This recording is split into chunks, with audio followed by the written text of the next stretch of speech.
ఏదైతే ఈ రెసిడెన్షియల్ ఎడపల్లిలో గల స్కూల్ మరియు కాలేజ్ వసతి హాస్టల్లో ఏదైతే విద్యార్థుల పట్ల దుర్భాషలాడుతూ మాట్లాడిన ఉపాధ్యాయురాలు వెంటనే సమగ్ర విచారణ ఏం జరిగిందో తెలుసుకొని వెంటనే మేడం పైన చర్యలు తీసుకొని సస్పెండ్ చేయాల్సింది మేము కోరుతున్నాం.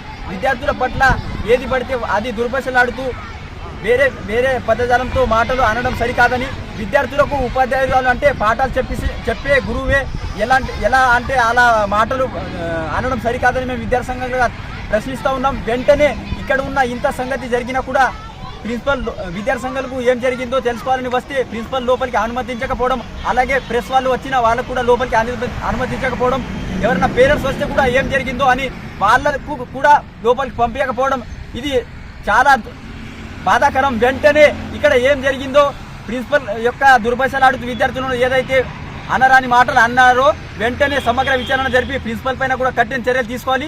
నిర్లక్ష్యంగా వ్యవహరిస్తూ ఇక్కడ లోపలికి అనుమతి పేరెంట్స్కి కూడా అనుమతి ఎందుకు ఉండదని, పిల్లలు ఉంటే లోపల పేరెంట్స్కి పంపించకపోవడం సిగ్గుచేటు. వెంటనే మేడంని సస్పెండ్ చేయాల్సింది మేము తెలంగాణ విద్యార్థి పరిషత్గా కోరుతున్నాం.